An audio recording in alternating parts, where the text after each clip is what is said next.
عبداللہ بن عمر بن العاص ہر بات کو لکھ لیا کرتے تھے، تو کفار مکہ نے اور قریش مکہ نے اور ارد گرد کے لوگوں نے ان کو ایک وسوسہ ڈالا۔ کیا کہا؟ رسول اللہ بشر، رسول اللہ بشر ہیں، یتکلم فی الغضب والرضا، وہ کبھی غصے میں بولتے ہیں اور کبھی خوشی میں بولتے ہیں، آپ ہر بات کو لکھ لیتے ہیں۔ یہ وسوسہ آج انکار حدیث کا سب سے بڑا سرخیل غامدی آپ کو ڈالتا ہے کہ رسول اللہ کی ایک زندگی بشری ہے، ایک زندگی نبوی ہے۔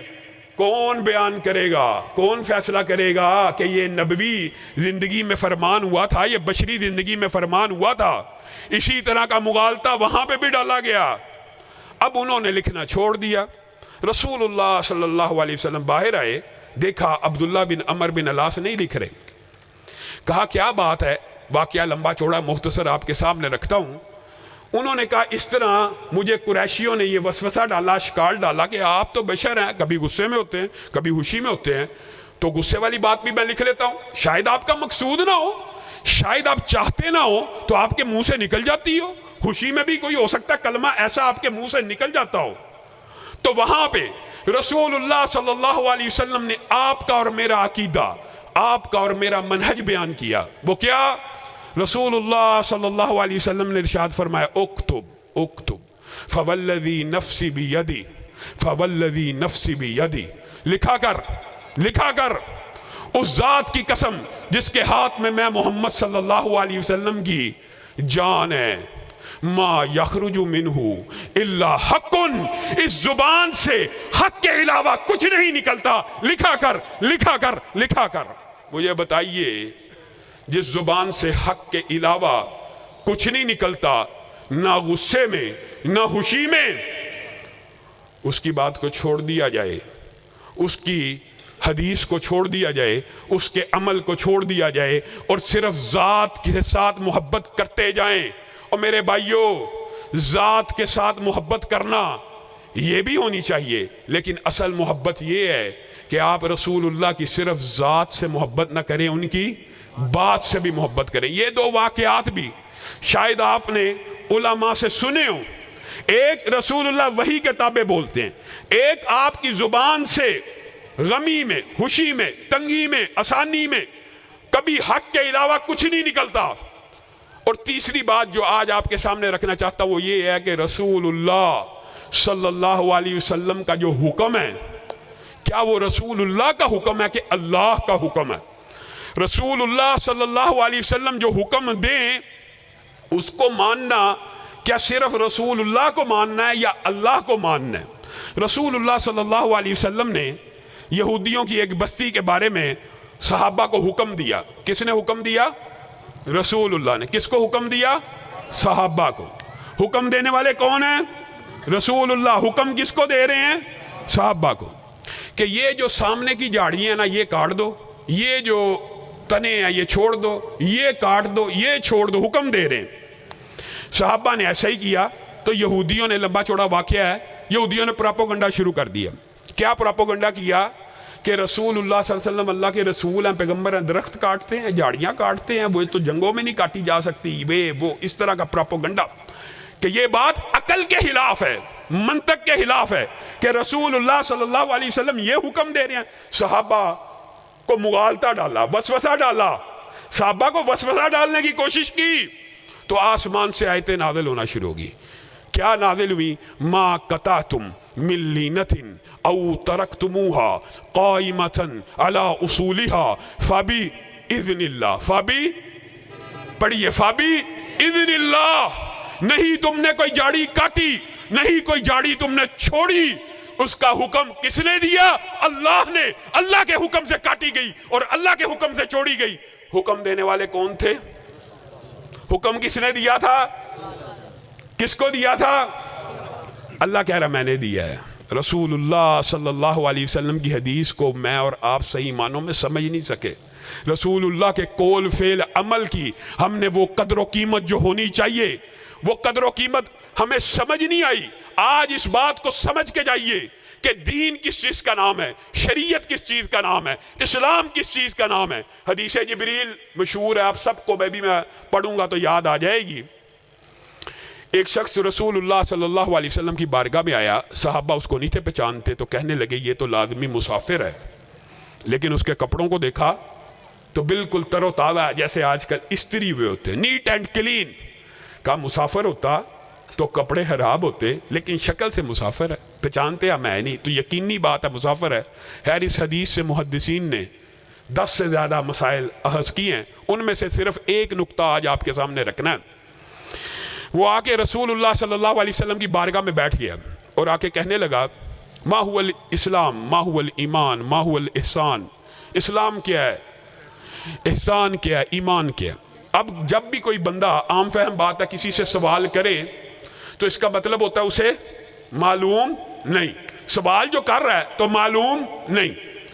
انداز عجیب ہے کہ نبی کریم صلی اللہ علیہ وسلم سے سوال کر رہا ہے جیسے معلوم نہیں ہے، اور جب رسول اللہ صلی اللہ علیہ وسلم جواب دیتے ہیں، وہ سب جوابات آپ کو آتے ہیں، جو جواب دیتے ہیں تو آگے سے کیا کہتا ہے؟ صدقتا، آگے سے تصدیق کرتا ہے، جیسے پہلے سے علم ہے۔ ابھی پہلے سے علم تھا تو سوال کیوں کیا؟ اور اگر سوال کیا تو رسول اللہ کے جواب دینے کے بعد تصدیق کیوں کرتا ہے؟ میرے بھائیو، جب وہ اس شخص چلا گیا تو رسول اللہ صلی اللہ علیہ وسلم نے صحابہ سے کہا تمہیں پتہ کون آیا تھا؟ کہا ہمیں علم نہیں ہے۔ کہا جبریل امین آئے تھے 7 آسمانوں کے اوپر سے۔ کیا کرنے کے لیے آئے تھے؟ ایک آپ کا اور میرا منہج بیان کرنے کے لیے آسمان سے جبریل امین آئے، صحابہ کو جو منہج دیا، جو عقیدہ دیا، جو فلسفہ دیا، جو نقطہ دیا، جو نظریہ دیا، وہ یہ تھا تمہیں تمہارا دین سکھانے کے لیے آئے تھے۔ کیا کرنے آئے ہیں؟ تمہیں تمہارا دین سکھانے کے۔ جبریل امین آسمان سے آئے ہیں کیا کرنے کے لیے؟ دین سکھانے کے لیے۔ جبریل نے کیا سکھایا؟ جبریل نے وہ کون سا دین سکھایا؟ یہ بات نقطے کی اور سمجھنے کی ہے، ہمیشہ کے لیے پلے سے باندھ لیجئے۔ جبریل آسمان سے دین سکھانے آتے، رسول اللہ اعلان کر دیتے کہ آسمان سے جبریل امین آئے، آپ کے سامنے گفتگو کریں گے، تقریر کریں گے، حدیث تقریری بھی بن جاتی، آپ کو سمجھا بھی جاتے۔ نہیں، دین سکھانے آئے ہیں، دین سکھانے آئے ہیں۔ اور دین کیا سکھا کے گئے ہیں کہ جب تک رسول اللہ کی زبان سے کوئی حکم، کوئی لفظ، کوئی تشریح ادا نہ ہو جائے، وہ اس وقت تک دین نہیں بن سکتی، چاہے آسمان سے جبریل امین کا نزول کیوں نہ ہو جائے۔ ادا کون کرے گا؟ رسول اللہ، تو دین بنے گا۔ ادا رسول اللہ کریں گے تو دین بنے گا۔ اس کی ایک مثال عام فہم یوں سمجھیے، رسول اللہ صلی اللہ علیہ وسلم ایک دن حج کے بارے میں گفتگو فرما رہے تھے۔ حج کے بارے میں ایک بندے کے ذہن میں سوال آ گیا، وہ کھڑا ہو گیا، کہنے لگا افی کلی آمین یا رسول اللہ، کیا ہر سال حج فرض ہے صاحب استطاعت کے اوپر؟ سوال کا آ جانا کوئی چمبے کی بات نہیں ہے۔ رسول اللہ نے اسے اعراض کیا، رسول اللہ نے جواب نہ دیا، اس نے پھر کیا، پھر رسول اللہ نے جواب نہ دیا، پھر کیا، پھر نہ جواب دیا۔ یعنی رسول اللہ صلی اللہ علیہ وسلم اس کو اوائڈ کر رہے ہیں۔ اور جب کچھ عرصہ گزر گیا تو رسول اللہ نے کہا اب کہاں ہے وہ سوال کرنے والا، اس کو بلایا جائے۔ اور میرے بھائیو، یہ آپ کا اور میرا عقیدہ ہے، یہ میرا اور آپ کا سچا سیدھا منہج ہے، اس کو بلایا جائے۔ آگے آپ مجھ سے سوال کر رہے تھے کہ کیا ہر سال فرض ہے؟ جی ہاں، میں سوال کر رہا تھا کہ کیا ہر سال فرض ہے صاحب استطاعت کے اوپر؟ تو رسول اللہ صلی اللہ علیہ وسلم نے آپ کا اور میرا منہج بیان کیا۔ کیا کہا؟ لو قلت نعم، لو قلت نعم، غور کیجئے، لو قلت نعم، اگر میں کہتا جی ہاں، اگر میں کہتا نون عین میم 3 حرف ہیں، لوجبت، تو میری امت کے لیے ہر سال کے لیے فرض ہو جاتا۔ اگر رسول اللہ کی زبان سے صرف جی ہاں نکل جاتا تو امت کے اوپر فرض ہو جاتا۔ اور رسول اللہ صلی اللہ علیہ وسلم تلقین کرتے رہے، کسی بات کو سمجھاتے رہے، نماز کا طریقہ بتلاتے رہے، وہ حکم دیتے رہے کہ نماز اس طرح پڑھو جس طرح میں نے پڑھی۔ آج کے لوگ عجیب و غریب فلسفہ بیان کرتے ہیں، اور یار حاجی صاحب آ گئے ہیں، یار لڑکا آ گیا مسجد میں، یار اس کو نماز پڑھنے دو، ایویں حدیثیں لے کے آ جاتے ہو، اس طرح پڑھو، اس طرح۔ یار نماز تو پڑھ رہا ہے، نماز تو پڑھ رہا ہے، اس کو پڑھنے دو۔ ایمانداری سے بتلائیے گا، قربانی کے ایام میں کوئی حاجی صاحب ایک بکرا لے کے آئیں، اس کا کان کٹا ہو، اس کا سینگ ٹوٹا ہوا ہو، وہ ٹانگ سے لنگڑا ہو، تو تم میں سے کون ایسا ایک بندہ جو کہے گا یار حاجی صاحب کو قربانی کرنے دو، چلو کر تو رہے ہیں؟ کوئی ایک بھی کہے گا؟ کیا کہو گے؟ عیب دار ہے قربانی، عیب دار ہے۔ خلاد بن رافع کی حدیث ہم بھول چکے۔ خلاد آئے، آگے نماز پڑھی، رسول اللہ صلی اللہ علیہ وسلم کو سلام کیا، رسول اللہ صلی اللہ علیہ وسلم نے سلام کا تو جواب دیا، لیکن ساتھ میں کیا کہا؟ ارجع فصلی فإنک لم تصلی، واپس لوٹ جائیے، آپ نے نماز نہیں پڑھی۔ پھر پڑھی، پھر آئے، پھر سلام کیا، جواب دیا، کہا ارجع فصلی فإنک لم تصلی، آپ نے نماز کوئی نہیں پڑھی۔ 3 دفعہ ایسا ہو گیا، بعض روایات میں اور بھی الفاظ ہیں۔ حلاد آ کے کہنے لگے اے اللہ کے رسول مجھے آتی ہے ایسے، میں نے پڑھتا ہی ایسے ہوں، مجھے آتی ہی ایسے ہے۔ رسول اللہ صلی اللہ علیہ وسلم نے کہا چلو پڑھتے ہو تو پڑھتے چلے جاؤ، چلو حاجی صاحب نماز تو پڑھنا شروع ہو گیا حج کے بعد، مولوی صاحب صوفی صاحب نماز تو پڑھنے دو۔ رسول اللہ صلی اللہ علیہ وسلم نے کہا اے خلاد جب تو رکوع کیا کر تو اطمینان بھی کیا کر، یہ اطمینان بھی رسول اللہ کی سنت ہے، اعتدال رسول اللہ کی سنت ہے۔ جب سجدے میں جایا کر کمر کو سیدھا کیا کر، یہ کیا رکوع میں جاتا ہے رکوع پورا نہیں ہوتا کھڑا ہو جاتا ہے، سجدے میں جاتا ہے سر زمین کو پورا نہیں لگتا اٹھ جاتا ہے۔ ایک اعتدال کی سنت کو چھوڑنے کے اوپر رسول اللہ نے 3 مرتبہ ان کو واپس بھیجا کہ آپ کی نماز قبول نہیں ہوئی۔ اور اب میں آپ کے سامنے جو بات رکھنے والا ہوں وہ یہ ہے، یہ کسی مولوی کا فتویٰ نہیں، یہ کسی عالم کا فتویٰ نہیں، یہ کسی مفتی یا فقیہ کا فتویٰ نہیں ہے۔ حذیفہ بن یمان کے سامنے بعین اسی طرح ایک شخص آیا اور آ کے اس نے بھی نماز پڑھی اور سلام کیا۔ حذیفہ نے کہا آپ نے نماز ادا نہیں کی۔ اس نے کہا یہ نماز تو میں 40 سال سے پڑھ رہا ہوں۔ کہا منذ کم تصلی ہاکذا، کتنے سال سے؟ کہا 40 سال سے۔ اذن ما صلیت الآن، یہ حذیفہ بن یمان کا فتویٰ ہے، کسی مولوی کا فتویٰ نہیں ہے۔ پھر میری بات یاد رکھ لیجئے، ابھی تک آپ نے ایک بھی نماز کو ادا نہیں کیا، اور اگر آپ اسی طرح فوت ہوگے تو آپ غیر اسلام پہ فوت ہو جائیں گے۔ آپ مجھے بتائیے میں اور آپ کس باغ کی مولی ہیں، کس کھیت کی مولی ہیں؟ آپ کے صحابی ایک تابعی کو کیا بات کہہ رہے ہیں کہ آپ نے ایک بھی نماز نہیں پڑھی، وجہ کیونکہ نماز سنت کے مطابق نہیں، کیونکہ نماز سنت کے مطابق نہیں۔ اور دوسری طرف علماء مشائخ بیٹھے ہیں، سنن نسائی کی حدیث ہے، ایک بندہ اٹھے اور وہ کیا کرے؟ اس طرح وضو کرے جس طرح رسول اللہ صلی اللہ علیہ وسلم نے کیا۔ ایک طرف 40 سال کا نمازی ہے، دوسری طرف ایک بندہ ابھی اٹھے، اس طرح وضو کرے جس طرح رسول اللہ صلی اللہ علیہ وسلم نے وضو کیا، اور صرف 2 رکعتیں اس طرح پڑھ لے جس طرح رسول اللہ صلی اللہ علیہ وسلم نے پڑھی ہیں۔ حدیث کے الفاظ ہیں وہ ایسا ہو جائے گا جیسے آج ماں کے پیٹ سے پیدا ہوا۔ صرف 2 رکعتیں اگر رسول اللہ کے مطابق ہوں تو سارے گناہ معاف۔ 40 سال کی نمازیں اگر رسول اللہ کی نمازوں کے برابر کے مطابق نہیں ہیں تو کوئی قبول نہیں۔ ایک بندہ اٹھے، آپ وہ واقعہ بھول گئے ہیں، 3 صحابی آئے تھے رسول اللہ کے پاس، 3، اور انہوں نے گھر سے کیا پوچھا تھا؟ رسول اللہ کیسے عبادت کرتے ہیں، کیسے روزے رکھتے ہیں، کیا ان کے معمولات ہیں؟ جب انہوں نے معمولات رسول اللہ صلی اللہ علیہ وسلم کے سنے تو وہ کہنے لگے یہ تو رسول اللہ کی اگلی پچھلی ساری خطائیں اللہ نے معاف کی ہوئی ہیں، ہم کچھ بڑھ کے کریں گے، ہم کچھ آگے نکلیں گے۔ ایک صحابی نے کہہ دیا میں روزے ہی رکھوں گا، دوسرے نے کہا میں ساری رات قیام ہی کروں گا۔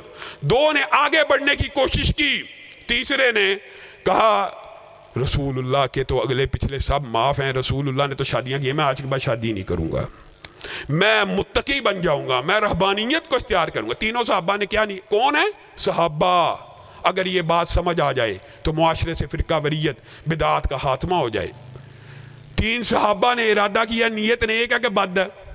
ایک صحابی کہہ رہا میں ساری زندگی روزے رکھوں گا، ایک کہہ رہا میں ساری زندگی قیام کروں گا، ایک کہتا میں شادی نہیں کروں گا۔ نیک نیت ہی ہے کہ بد نیت ہی ہے؟ رسول اللہ کو خبر مل گئی کہ 3 بندے ابھی آئے ہیں اور ایسی باتیں کر کے گئے ہیں۔ رسول اللہ نے فوری ان کو طلب کیا، اور جواب میں آپ کا اور میرا منہج اور عقیدہ بیان کیا. کیا کہا؟ کہا میں تم میں سے سب سے زیادہ متقی ہوں, میں تم میں سے سب سے زیادہ اللہ سے ڈرنے والا ہوں. میں پیر اور جمعرات کا روزہ رکھتا ہوں, باقی دن نہیں رکھتا. میں رات کو قیام بھی کرتا ہوں اور سوتا بھی ہوں. میں محمد صلی اللہ علیہ وسلم جو کائنات میں سب سے زیادہ متقی ہے, سب سے زیادہ اللہ سے ڈرنے والا ہے, اس محمد صلی اللہ علیہ وسلم نے شادیاں بھی کی ہیں. فمن راغب عن سنتی فمن راغب عن سنتی فلیس منی. کن کو کہہ رہے ہیں؟ صحابہ کو. جو میری سنت سے اعراض کرے گا, جو میری سنت سے اعراض کرے گا. اس راغبہ کے اندر محدثین نے جو تشریح کی, اگر یہ سمجھ آ جائے تو شاید ہمارا عقیدہ بھی ٹھیک. اعراض کا مطلب کیا ہوتا ہے؟ یا آگے بڑھ جانا یا پیچھے رہ جانا. دونوں باتیں اس ایک لفظ میں پوشیدہ ہیں.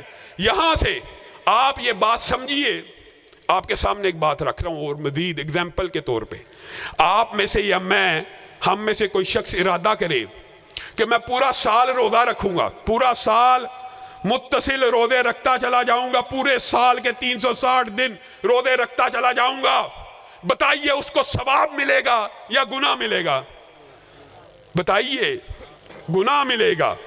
روزہ رکھنے کا گناہ وہ کیسے ہو سکتا ہے؟ روزہ تو دین سے ثابت ہے, روزے کی تو اصل موجود ہے. لیکن اگر کوئی بندہ پورا سال روزہ رکھے, رسول اللہ کی حدیث کے مطابق اس کو اجر و ثواب نہیں ملے گا, بلکہ کیا ملے گا؟ گناہ ملے گا. دوسری طرف رسول اللہ نے عبداللہ بن عمر بن العاص کو کیا کہا تھا؟ 3 روزے اگر تو رکھ لے, 3 روزے ایام 20 کے 3 روزے, ایک طرف پورے سال کے روزے رکھے ہو, مہر نبوت موجود نہ ہو, وہ روزے سارے اللہ کے ہاں مقبول نہیں ہیں. اور دوسری طرف اگر تو صرف 3 روزے رکھ لے, یہاں پہ مہر نبوت موجود ہے, یہاں پہ حکم رسول موجود ہے, تجھے 3 روزوں کا ثواب نہیں بلکہ کتنے روزوں کا ثواب ملے گا؟ 30 روزوں کا. 3 روزے جو ہر ماہ رکھے اس کو تو پورے سال کا ثواب مل گیا, اور جو پورے سال رکھے گا اس کو اجر و ثواب نہیں ملے گا. یہ دین ہے, یہ شریعت ہے. کیوں؟ اللہ کو تعداد مقدار مطلوب نہیں ہے. اعمال کے اوپر اللہ کو مقدار اور تعداد مطلوب نہیں ہے. اعمال کے اوپر اللہ رب العزت کو یہ بات مطلوب ہے کہ اس عمل کے اوپر پیارے نبی کی مہر ہے یا نہیں ہے. پیارے نبی کی مہر ہے تو عمل قبول ہے. امام مالک کے پاس ایک اور مثال سے آپ کو بات سمجھاتا ہوں. امام مالک کے پاس ایک شخص آ گیا اور آ کے کہنے لگا, اے امام مالک, بسم اللہ,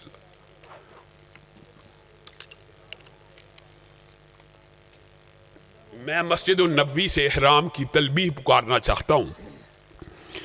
آپ مسجد النبوی سے کیوں تلبیہ پکارنا چاہتے ہیں؟ وہ جو ذی الخلیفہ ہے, بیر علی ہے, اب یار علی جس کو کہتے ہیں, اب وہاں سے جا کے تلبیہ کہیے. رسول اللہ صلی اللہ علیہ وسلم نے وہاں سے جا کے تلبیہ کی تھی. اچھا جی, میں امام مالک آپ کو ایک بات بتاتا ہوں. ہاں جی, کیا بات ہے؟ یہ جو مسجد النبوی ہے اس میں روضہ تم میرے یاد الجنہ ہے. ادھر ایک نماز کا ثواب 1000 نماز کے برابر ہے. یہ آخری نبی کی آخری مسجد ہے. اس مدینہ کے اندر دجال نہیں آ سکتا, اس مدینہ میں طاعون نہیں آ سکتا. میں یہ چاہتا ہوں, میں نے احادیث کھنگالی ہیں کہ بیر علی کی مجھے اس کے علاوہ کوئی فضیلت نہیں ملی کہ وہاں سے نبی کریم نے تلبیہ کی تھی, جبکہ مسجد نبوی کی مجھے بے شمار فضیلتیں مل گئی ہیں, اور میں چاہتا ہوں میں تلبیہ یہاں سے پکاروں. تو امام مالک نے ان کے سامنے ایک آیت پڑھی تھی, فَلْيَحْذَرِ الَّذِينَ يُخَالِفُونَ عَنْ أَمْرِهِ أَن تُصِيبَهُمْ فِتْنَةٌ. اے شخص تو ڈر جا, تو فتنے میں مبتلا ہو چکا ہے. تیرا عقیدہ اور نظریہ یہ ہے, اور یہ بات یاد رکھیے, آج بھی یہ حسب حال ہے. تیرا عقیدہ اور نظریہ یہ ہے کہ جس فضیلت کا, جن فضائل کا تجھے علم ہو گیا, وہ معاذ اللہ رسول اللہ کو علم نہ ہوئے, وہ رسول اللہ کو خبر نہ ہوئی. تیرے لیے یہی بات کافی ہے ذی الحلیفہ سے تلبیہ کہنے کے لیے کہ رسول اللہ صلی اللہ علیہ وسلم نے وہاں سے تلبیہ کی ہے. ڈر جا. آج ہمارا ذہن یہ ہے, نیکی کا کام ہی ہے نا, فضائل کا کام ہی ہے نا, اچھا کام ہی ہے نا, نیت نیک ہے تو کر لیجئے, حرج کیا ہے؟ رسول اللہ صلی اللہ علیہ وسلم نے فرمایا, میں پیر کے روز پیدا ہوا, اور میں پیر کا روزہ رکھتا ہوں. میں پیر کے روز پیدا ہوا, میں پیر کا. ایک بندہ کہ نہیں میں پیر کا روزہ نہیں, رسول اللہ جب پیدا ہوئے میں اس دن عید کروں گا. روزے کے دن عید, جس چیز کو رسول اللہ صلی اللہ علیہ وسلم نے اپنی پیدائش سے خاص کیا اور ہفت روزے کے ساتھ خاص کیا. میں پیر کو پیدا ہوا, میں پیر کا روزہ رکھتا ہوں. ایک مولوی اٹھے, وہ کہ نہیں میں پیر کو عید مناؤں گا. بتائیے اس نے رسول اللہ کے حکم کو مانا یا اپنی اجتہاد اور اپنی رائے کو مانا؟ اور رائے وہ بھی رسول اللہ کے سامنے رائے چلانا. حضرت عمر نے پوری زندگی میں ایک مرتبہ صلح حدیبیہ کے موقع کے اوپر رسول اللہ کی بارگاہ میں آ کے یہ بات کہی تھی, اے اللہ کے رسول کیا ہم حق پہ نہیں ہیں؟ حق پہ. کیا وہ باطل نہیں ہیں؟ باطل ہیں. تو پھر یہ شرائط کیسی ہیں؟ یہ کیسی شرائط ہیں؟ رسول اللہ نے کیا جواب دیا تھا؟ انی رسول اللہ, میں اللہ کا رسول ہوں عمر. بات ختم. حضرت عمر کہتے ہیں پھر مدتیں بیت گئی, میں 10 برس زندہ رہا, جہاد کرتا رہا, صدقے دیتا رہا کہ اللہ اس دن کی خطا میری معاف کر دے. اور میں اور آپ رسول اللہ صلی اللہ علیہ وسلم کی حدیث کے سامنے اپنی رائے بھی چلا لیں, اپنی فقہ بھی چلا لیں, اپنے اجتہادات کو بھی چلا لیں, اپنے قول کو بھی چلا لیں, اپنے فعل کو بھی چلا لیں. اور ایک بات, یہ بات بھی یاد رکھنے کی ضرورت ہے, آج کل ایک فلسفہ اور نکلا ہوا, قرآن پاک کو جی براہ راست سمجھنا چاہیے. انکار حدیث, صرف قرآن, صرف قرآن, صرف قرآن. قرآن پاک براہ راست پڑھو, قرآن پاک کو ترجمے سے پڑھو, قرآن پاک کو لغت کے ذریعے سمجھو. اور میرے بھائیو, اللہ کی قسم رسول اللہ صلی اللہ علیہ وسلم صرف شارع نہیں ہے, شارح بھی ہیں. شارح بھی رسول اللہ ہیں. وَأَنزَلْنَا إِلَيْكَ الذِّكْرَ لِتُبَيِّنَ لِلنَّاسِ مَا نُزِّلَ إِلَيْهِمْ. اللہ کہہ رہا ہے آپ کے اوپر قرآن نازل کیا, آپ بیان کریں کہ اللہ نے کیا بیان کیا. لوگ نہ بیان کریں, اللہ نے کیا بیان کیا وہ آپ بیان کریں. ساری دنیا کے منکرین حدیث جمع ہو جائے. قصر نماز کو, قرآن پاک میں قصر نماز ہے لیکن قرآن پاک سے ثابت نہیں کر سکتے. کیا وجہ؟ فَلَيْسَ عَلَيْكُمْ جُنَاحٌ أَن تَقْصُرُوا مِنَ الصَّلَاةِ إِنْ خِفْتُمْ أَن يَفْتِنَكُمُ الَّذِينَ كَفَرُوا. کیوں نہیں ثابت کر سکتے؟ فَلَيْسَ عَلَيْكُمْ جُنَاحٌ أَن تَقْصُرُوا مِنَ الصَّلَاةِ إِنْ خِفْتُمْ أَن يَفْتِنَكُمُ الَّذِينَ كَفَرُوا. اس آیت کا ترجمہ یہ ہے تمہارے پہ کوئی حرج نہیں کہ تم نمازوں کو قصر کر لیا کرو. آگے کیا؟ ان خفتم, اگر تمہیں خوف ہو کفار کے حملے کا, اگر تمہیں خطرہ ہو کفار کے حملے کا, تب نماز قصر کر لیا کرو.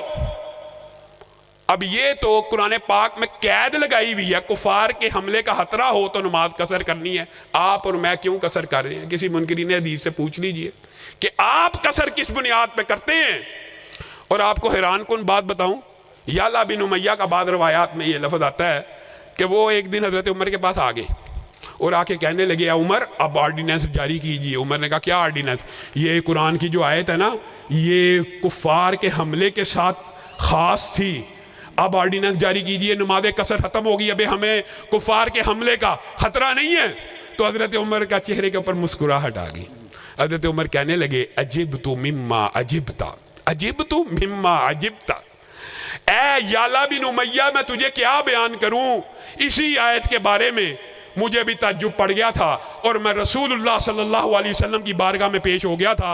اے اللہ کے رسول اب تو کفار کے حملے کا خطرہ ٹل گیا ہے, اب یہ قصر نماز کیوں ہے؟ تو رسول اللہ کی چہرے کے حد و حال بگڑ گئے تھے اور بدل گئے تھے, تیور بدلے.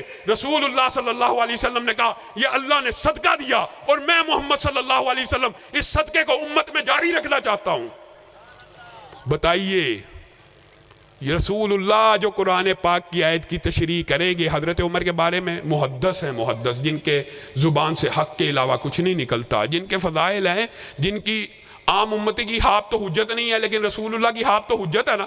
رسول اللہ نے خواب میں دیکھا تھا عمر کو لمبی قمیض, اور تعبیر کیا کی؟ تعبیر بھی رسول اللہ نے کر دی. دین کا علم ہے, دین کا علم. وہ عمر بھی اگر قرآن پاک کو براہ راست سمجھنے کی کوشش کرتا ہے تو خطا کا امکان ہے.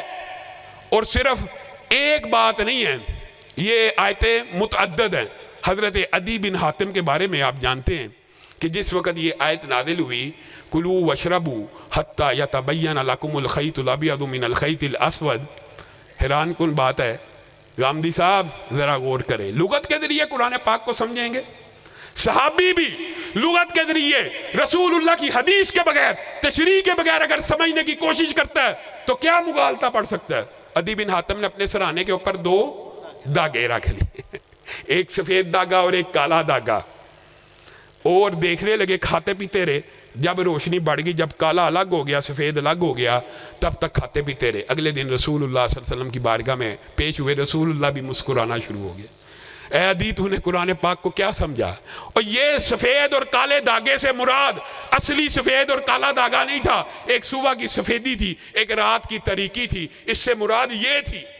اگر براہ راست حدیث کے بغیر قرآن پاک کو بھی سمجھنے کی کوشش کرو گے، الذین آمنوا ولم یلبسوا ایمانہم بظلم اولئک لہم الامن وہم مہتدون۔ صحابہ کو یہ آیت بڑی چوبی اور آ کے کہنے لگے، اللہ کے رسول اتنی سخت آیت کہ جو بندہ اپنے جانوں کے اوپر ظلم نہ کرے، یہ کیسے ہو سکتا ہے؟ ظلم تو ہر بندہ کرتا ہے، یہ ممکن نہیں ہے گناہ نہ ہو، کہیں نہ کہیں ظلم تو ہو جاتا ہے، کمی کوتاہی ہو جاتی، صرف جنت اسی کے لیے، صرف امن اسی کے لیے، صرف ہدایت اسی کے لیے جو ظلم نہ کرے۔ رسول اللہ صلی اللہ علیہ وسلم مسکرانا شروع کیا۔ اب پہلے تو ایک صحابی کا فہم تھا نا، یہاں پہ صحابہ کٹھے آئے، تم نے قرآن پاک کو کیا سمجھا؟ اس سے مراد یہ نہیں ہے، ان الشرک لظلم عظیم، اس سے مراد شرک ہے کہ شرک کی آمیزش ایمان میں نہیں ہونی چاہیے۔ آگے آئیے، من یعمل سوءا یجزا بہ، یہ مغالطہ حضرت ابو بکر کو لگا۔ آگے اللہ کے رسول کی بارگاہ میں اور صحابہ کو بھی اس آیت کے بارے میں بھی بڑا شدید لگی۔ اللہ کے رسول، جو بندہ عمل کرے گا برا، اس کو اس کا بدلہ یقینی اور لازمی طور پہ ملے گا۔ رسول اللہ صلی اللہ علیہ وسلم مسکرانا شروع ہو گئے۔ ابو بکر، آپ نے قرآن پاک کو کیا سمجھا؟ الست تمرض الست تحزن، کیا تجھے بیماری نہیں لگتی؟ کیا تجھے غم نہیں لگتا؟ کیا تجھے مصیبت نہیں آتی؟ جب بھی کوئی مصیبت آتی ہے گناہ مٹ جاتے ہیں، ضروری نہیں بدلا ہو، جب بھی بندہ استغفار کرتا ہے گناہ مٹ جاتے ہیں۔ گویا آپ کے سامنے یہ بات رکھنے کا مقصد یہ ہے کہ دین کس چیز کا نام ہے؟ رسول اللہ صلی اللہ علیہ وسلم کے قول کا، فعل کا، عمل کا، حتیٰ کہ قرآن پاک کی تشریح بھی کس کی قبول ہوگی؟ رسول اللہ صلی اللہ علیہ وسلم کی۔ اور آج کل ایک فلسفہ تحقیق کے اس حوالے سے ایک بات کر کے میں اپنی بات کے اختتام کی طرف بڑھوں گا۔ رسول اللہ صلی اللہ علیہ وسلم نے 3 جرنیل صحابہ کو کہا، انطلقوا حتی تأتوا روضۃ خاخ، یہاں سے چلو اور روضہ خاخ نامی وادی میں جب پہنچو گے تو وہاں پہ ایک عورت ہوگی، ماہا کتاب، اس کے پاس ایک رسالہ ہے، وہ پکڑ لانا، ہاتھ ہے۔ یہ تینوں علی، مقداد چلے گئے، زبیر جرنیل صاحب۔ جب وادی خاخ میں پہنچے وہ عورت وہاں پہ موجود تھی، کجاوا بھی موجود ہے، اونٹ بھی موجود ہے، عورت بھی موجود ہے۔ انہوں نے اچھی طرح سامان کی تلاشی لی، عورت کی تلاشی لی، خط نہ ملا، خط نہ ملا۔ اب کسی عام بادشاہ کے نمائندے ہوتے یا قاصد ہوتے تو وہ بادشاہ کو کیا کہتے کہ آپ کو جو اطلاع ملی ہے وہ غلط ہے، آپ کو جو اطلاع ملی ہے وہ غلط ہے، اور عورت کے پاس کوئی لیٹر نہیں ہے۔ یہاں پہ صحابہ نے آپ کا اور میرا منہج بیان کیا۔ عورت نے کہا آپ کو اطلاع ملی جائے، میرے پاس خط ہے، میرے پاس کوئی خط نہیں ہے، میرے پاس کوئی خط نہیں ہے۔ آگے میں صحابہ کا میں مفہوماً آپ کے سامنے رکھ رہا ہوں، جو جواب ہے وہ یہ ہے کہ تحقیق تو کہتی ہے، تفتیش تو کہتی ہے کہ خط تیرے پاس نہیں۔ آج کل یہی فلسفہ ہے نا، یہ جی سائنسی تحقیق کے مطابق یہ بات پوری نہیں اترتی، یہ بات تحقیق تو کہتی ہے خط تیرے پاس نہیں، تفتیش اور تلاشی بھی کہتی ہے خط تیرے پاس نہیں، لیکن ہمارا ایمان کہتا ہے خط تیرے پاس ہے، نکال دے۔ لَتُخْرِجِنَّ الْكِتَابَ أَوْ لَنُلْقِيَنَّ الثِّيَابَ، اگر تو نے خط نہ نکالا ہم تجھے برہنہ کر کے، ہم تجھے ننگا کر کے تلاشی لیں گے اور پھر تجھے خط دینا پڑے گا۔ اور عورت نے ایسا چکما دیا ہوا تھا کہ اگر وہ برہنہ تلاشی بھی لیتے تو خط نہ ملتا، لیکن عورت کو سمجھ آ گئی یہ کسی عام بادشاہ کے بھیجے ہوئے نہیں ہے، ان کا ایمان ہے، خط میرے پاس ہے۔ آرام سے بالوں کی چوٹی کے اندر ایک طے کی ہوئی پرچی نکالی اور صحابہ کو تھما دی۔ رسول اللہ کی کوئی بات، رسول اللہ کی کوئی حدیث ممکن نہیں ہے کہ وہ حجت نہ ہو، دلیل نہ ہو۔ لیکن میرے بھائیو، آخر میں ایک بات میں آپ سے بھی کہنا چاہتا ہوں، ہم نے عقیدہ تو یہ بنا لیا، فلسفہ تو یہ بنا لیا کہ ہم اہل حدیث ہیں، ہمارا منہج سلیم ہے، اور ہے فخر ہونا چاہیے، اس بات کے اوپر فخر بھی ہونا چاہیے۔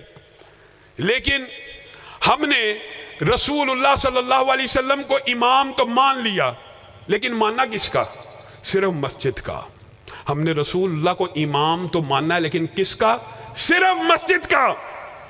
رسول اللہ صلی اللہ علیہ وسلم آج اہل توحید کی نظر میں بھی، اہل حدیث کی نظر میں بھی اور اہل سنت کی نظر میں بھی مسجد کے تو امام ہیں لیکن بازار کے امام نہیں ہیں.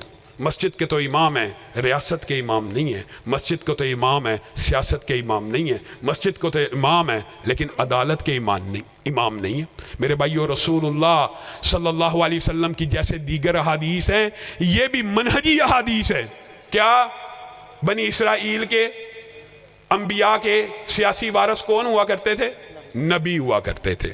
علماء کو احادیث پتہ ہیں، آپ کو بھی پتہ ہونا چاہیے. ایک نبی جاتا، دوسرا نبی اس نبی کا سیاسی وارث بن جاتا. رسول اللہ صلی اللہ علیہ وسلم نے اس کے ساتھ ایک بات بیان کی، بنی اسرائیل کے اندر نبی دوسرے نبی کے سیاسی وارث بن جاتے، لیکن میری امت میں نبی نہیں آئے گا. میری امت میں نبی نہیں آئے گا لیکن میری امت میں علماء آئیں گے. میری امت میں علماء آئیں گے اور وہ میرے وارث ہوں گے. اب مجھے ایک بات بتلائیے، آپ نے اس علماء کی وراثت کو صرف منبر رسول تک محدود کر دیا. آپ کا فلسفہ کہاں گیا؟ آپ سے زیادہ گلا ہے. اولا لکا فاولا، آپ سے زیادہ گلا ہے. آپ تو منہج سلیم کا دعویٰ کرنے والے ہیں. رسول اللہ کے منبر کے وارث تو علماء ہیں، منبر رسول کے وارث تو علماء ہیں، لیکن تخت رسول کا وارث کوئی چور ہونا چاہیے، کوئی لٹیرا ہونا چاہیے، کوئی وڈیرا اور جگیردار ہونا چاہیے. افسوس ہے. پھر ہم نام کے ہی ہیں، پھر ہم نے اپنی مرضی کا دین چن لیا. ہم نے رسول اللہ صلی اللہ علیہ وسلم کی بات مسجد میں تو مان لی، ریاست اور سیاست میں نہیں مانی. مسجد کا امام آپ کا اور میرا کیا عقیدہ، کیا فلسفہ ہے؟ عجیب و غریب.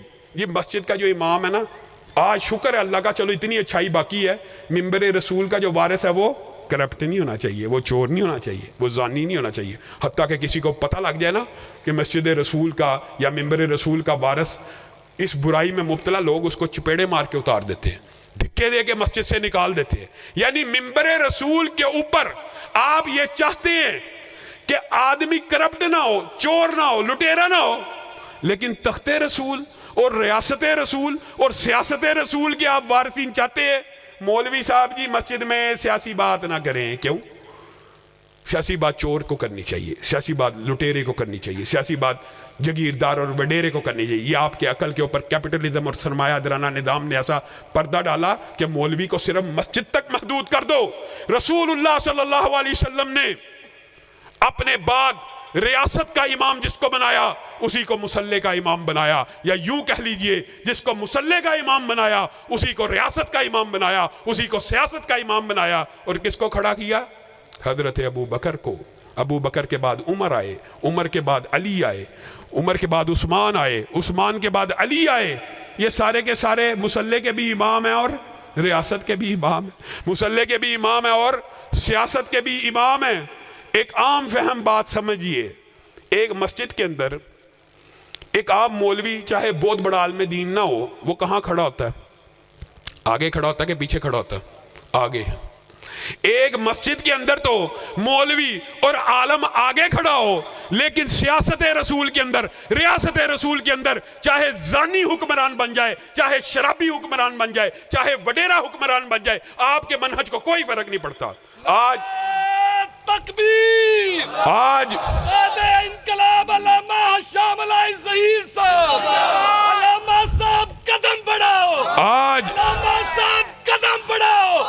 آج ضرورت اس بات کی، اگر آپ منہج میں سچے ہیں تو آئیے نون لیگ کو چھوڑ کر، پی ٹی آئی کو چھوڑ کر اسلام پسندوں کا اور دینی جماعتوں کا ساتھ دے دیجئے. 75 سال گزر گئے ہیں، کس کی باری نہیں آئی؟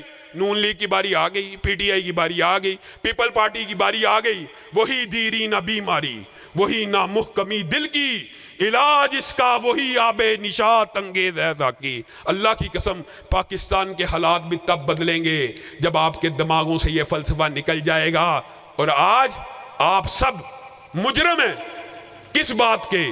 ٹرانسجنڈر ایکٹ پیش ہوا، ایمانداری سے بتائیے، جتنے بھی بیٹھے ہیں ان میں سے شاید گنتی کے 2 یا 4 لوگ ہوں جنہوں نے دینی جماعتوں کو ووٹ ڈالا ہوگا، باقی ماشاءاللہ سارے نون لیگی اور پی ٹی آئی کے لوگ نظر آ رہے ہیں، شاید کوئی ایک آدھا پیپل پارٹی کا بھی ہو۔ آپ نے 3 جماعتوں کو ووٹ ڈالا، یا نون لیگ کو ڈالا ہے، یا پی ٹی آئی کو ڈالا ہے، یا پیپل پارٹی کو ڈالا ہے۔ ایاز صادق نے اس ٹرانسجنڈر بل کو پیش کیا، شیریں مزاری اس کی سپوکس پرسن، نوید قمر اس کو پیش کرنے والا اسمبلی کے اندر۔ بتائیے یہ جو ووٹ آپ نے دیے ان سیکولر اور لبرل پارٹیز کو، آج انہوں نے ہم جنس پرستی کا جو بل پاس کیا، اس گناہ میں آپ شامل ہیں کہ نہیں ہیں؟ ہیں۔ سارے علماء سے جائیے، میرا فتویٰ نہیں ہے، پاکستان کے کسی بھی مسلک کے کسی بھی عالم سے فتویٰ لے لیجئے، آپ سب مجرم ہیں۔ اور اس جرم کی تلافی کیسے ہوگی؟ آپ کو کھڑا ہونا پڑے گا، آپ کو ہماری آواز پہ لبیک کہنا ہوگا۔ یہ ضروری نہیں ہے کہ ہم اسمبلیوں میں موجود ہوں تو ٹرانسجنڈر بل کو روکیں گے۔ اللہ کے فضل و کرم سے اگر آپ میرا ساتھ دیں تو ہم چوکوں میں، چراہوں میں اس بل کے علاوہ ایسا احتجاج کریں گے، یہ پاکستان کی پارلیمنٹ کے اندر سے منظور نہیں ہو سکتا۔ علماء صاحب قدم بڑھاؤ، علماء صاحب قدم بڑھاؤ، جب تک سورج چاند رہے گا، جب تک سورج چاند رہے گا۔ آپ کو علامہ شہید کی وہ چیلنج یاد ہوگا، انہوں نے ضیاء الحق کو یہ چیلنج کرتے ہوئے کہا تھا، جاؤ میں اسمبلی میں موجود نہیں ہوں لیکن میرے ہوتے ہوئے اس بل کو پاکستان میں پاس کروا کے دکھا دو۔ پاس ہوا تھا؟ نہیں تھا ہوا۔ آپ کی طاقت سے، آپ کی قوت سے، عوام ایک قوت ہوتی ہے، عوام ایک طاقت ہوتی ہے۔ عوام کو بھیڑ بکریوں کی طرح سیکولر پارٹیوں میں ہانک دینا اور سیکولر پارٹیوں کے تندور میں جھونک دینا۔ اور بھائیو چند، اب ہم اللہ کا شکر ہے، میں تو یہ سوچتا ہوں اس دور میں ہماری تعداد کتنی کم تھی، پھر بھی علامہ شہید نے کیسی تحریک چلائی، آپ کو بیدار کر کے رکھ دیا۔ آج ہم کروڑوں میں ہیں، آج ہم کروڑوں میں ہیں، نام کے، صرف نام کے کروڑوں میں ہیں، کروڑوں میں ہیں۔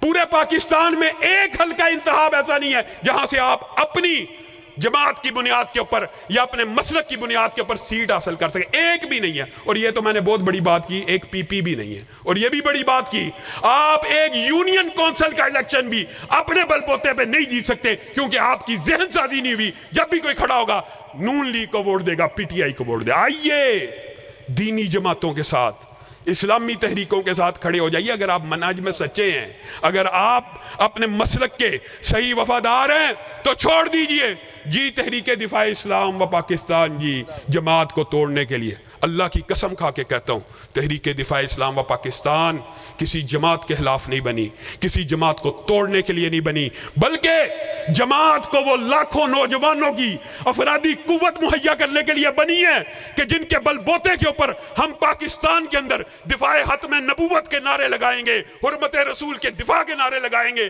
غیر اسلامی بلوں کے خلاف سڑکوں پہ، چوکوں میں اور چراہوں میں نکلیں گے۔ کب نکلیں گے؟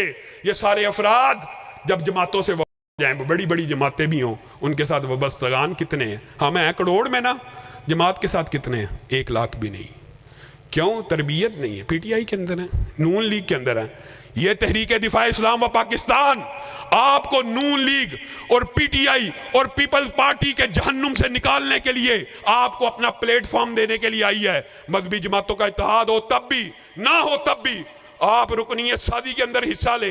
اللہ کے فضل و کرم سے اگر آپ لوگ میرا ساتھ دیں گے، اور یہ انشاءاللہ وقت کی بھی آواز ہے، اور میرے لیے مرکزی جمعیت، میں خود اس کا عہدیدار ہوں، بڑی محترم ہے میرے لیے، جماعت الدعوہ بھی بڑی محترم ہے میرے لیے، عالمی بھی میرے لیے، ہر اہل حدیث میری آنکھ کا تارا ہے، اور ہر اہل اسلام میرے دل میں بستا ہے جس کے اندر اسلام کی درد ہے۔ حریت فکر اور بیداری کی اس تحریک کا ساتھ دے دیجئے۔ آپ کو چند ماہ نہیں گزریں گے، کچھ دیر نہیں گزرے گی، اگر بکھرے ہوئے ذرات ہیں تو مل جائیں کہ صحرا نظر آئے، بکھرے ہوئے قطرات ہیں تو مل جائیں کہ دریا نظر آئے، اور پھر یہ جب دریا جھوم کے اٹھیں گے تو تنکوں سے نہ ٹالے جائیں گے۔ کبھی سیلاب کے آگے بھی بند مانا جا سکا، کبھی طوفانوں کو بھی کوئی روک سکتا ہے، لیکن یہ کام آپ لوگوں کے تعاون سے اور آپ لوگوں کے ساتھ دینے سے ہوگا۔ میں آپ سے یہ وعدہ لینا چاہتا ہوں کہ ٹرانسجنڈر ایکٹ کے خلاف، حرمت رسول کے لیے، دفاع صحابہ کے لیے، دفاع شاعر اللہ کے لیے، اگر ہم آپ کو کال دیں گے، آپ نکلنے کے لیے تیار ہیں؟ یہ زمین جب تلک نہ لیں گے ہم، اس سے اگتے رہیں گے یوں ہی غم، اور روٹی کپڑا مکان ہم دیں گے، اہل محنت کو شام ہم دیں گے، اہل محنت کو شان ہم دیں گے، اس خدا کو مٹائیں گے ہم ہی، فصل گل لے کے آئیں گے ہم ہی، اور حکمراں ہو گئے کمینے لوگ، خاک میں مل گئے نگینے لوگ، رہزنوں نے رہزنی کی ہے، لیکن ایمانداری سے بتائیے راہبروں نے بھی کیا کوئی کمی کی ہے؟ آپ سب مل جائیے، خون دل دے کے نکاریں گے، روح برگ گلاب ہم نے گلشن کے تحفظ کی قسم کھائی ہے۔ وآخر دعوانا ان الحمدللہ۔